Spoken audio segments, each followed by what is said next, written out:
So you find that sometimes she would threaten me that if I get you playing, I'll strip you before the others. My aunt came and found her wearing that pullover. She was very mad at her. She insulted her. But no matter how hard you work, she never cared. And she said that I was just there as a house girl. Before the counseling, I had much pain inside me. And this made my life somehow difficult. I used to think about all the pain, the suffering that I've gone through. And I didn't know what to do. But when I met with Catherine and I went through the counseling sessions, I now feel much better. My head is free now, at least. I'm happy and I'm very much happy, I'm glad, and I thank God for all this.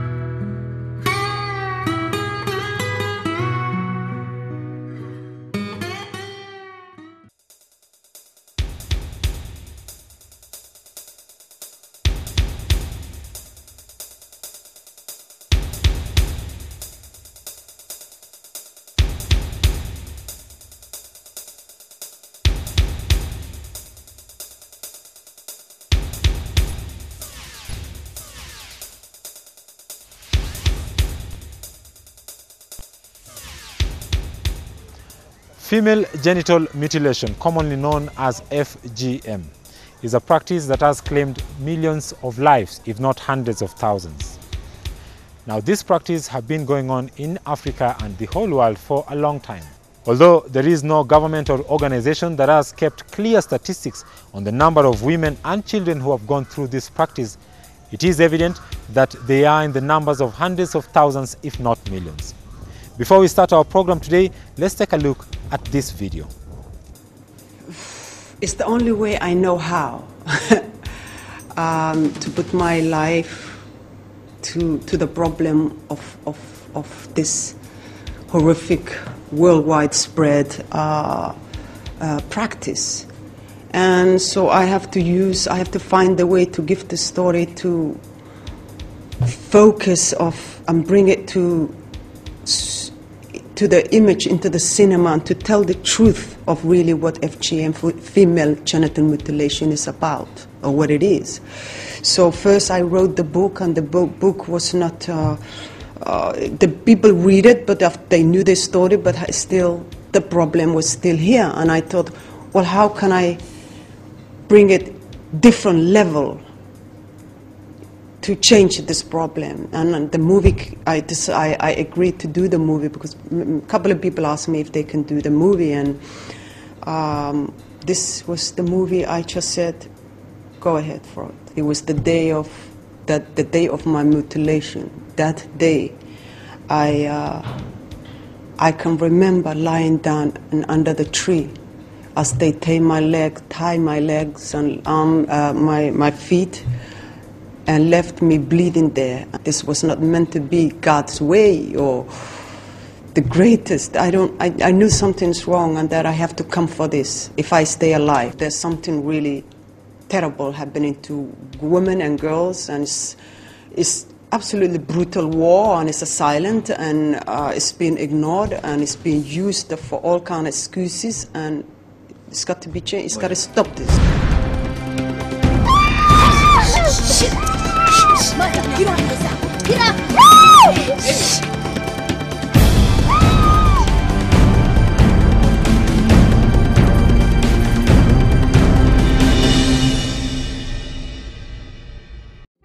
Last week we brought you the story of Magdalene, a girl whose family and religion wants her to go through female genital mutilation. In our efforts to try and unravel this story, we met both professionals and religious leaders who spoke to us. Hello and welcome to Family Matters, a program designed to look into and solve problems affecting families. I am your host, Timothy Omondi. young teenagers, whatever you are listening to me, I want to tell you, when you are being circumcised, you are destroying your body. And when the time comes, when you will be married, it can be dangerous to your body and to your health. And for sure, you will not enjoy. You will not enjoy even your married life. So, if you have not been circumcised, don't try, because you will live to regret.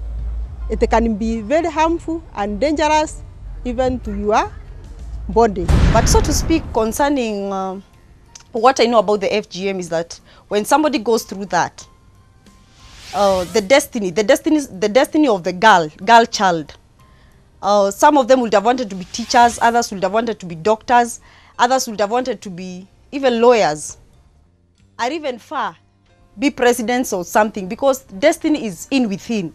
So when they go through that pain during FGM, there is that torture mentally, they are tortured physically, they are tortured, and at times their dreams and their visions are cut short.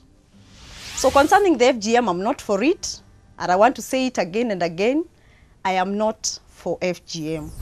When that time comes, you can regret, especially when the time comes to give birth, it can be very harmful.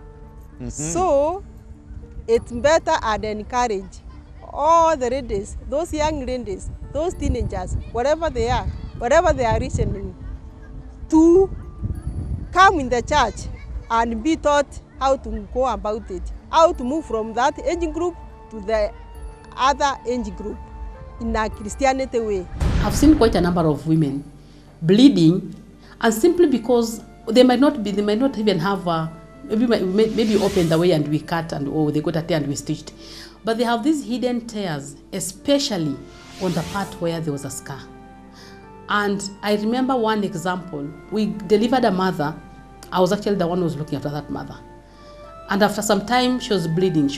We looked everywhere. We really couldn't see where the patient is bleeding from. And we are branding this patient actually is bleeding after delivery, which is called postpartum hemorrhage. But we couldn't see the place, because every time you go and you want to examine, you know, the fact that you're putting pressure in that area, it's sort of like the blood goes back, the bleeding area stops. When you leave her, it comes back and starts bleeding. So I finally took a stool and sat there just to watch where this patient is bleeding from. And I discovered it is where she had an cut. And so the tissue there was not stretched. And so she had a small crack which was actually affecting the blood vessel. And that is why she was bleeding. She was going to die. I mean, I'm thinking if she was in a village, this girl would have died. Instead of being circumcised, what I can say is it's better, especially those girls who have finished in standard 8, who are waiting to be admitted in standard form 1. It's better to organize, especially in the church. We call those ladies and we teach them how harmful it can be. So, what I can say and what I can encourage is those ladies to come and be taught in the church. And I know they can be mature, being very honorable women. Wale wamama wanapush watoto wao kwa FGM huwa wanawaharibu. Maana sasa mtu kama ni daktari hawezi kukubali kufanya msichana hiyo kazi, ataona hiyo ni kumharibu. Kwa hivyo huwa wanawachukua, wanawapeleka huko kichakani, wanawapelekea watu hawana hata hiyo elimu, au watu wanawaharibu, wanatumia pengine kisu moja, au wasichana pengine wanashikwa na magonjwa ya zinaa, AIDS na mengine. Ama au wasichana wanapelekwa huko, wanavunja damu mpaka wanakufa. Kwa hivyo ningewaomba, kuna madhara ya aina nyingi. Tena wasichana wakipelekwa huko, huwa desturi wakati mwingine wakitolewa huko wanaambiwa waolewe wakiwa wadogo.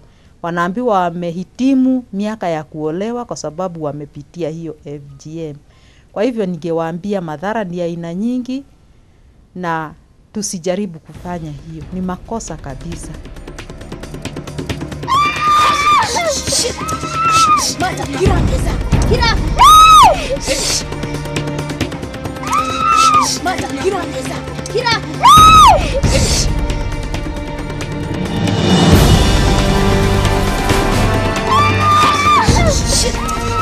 Mata, get on this up. Get up.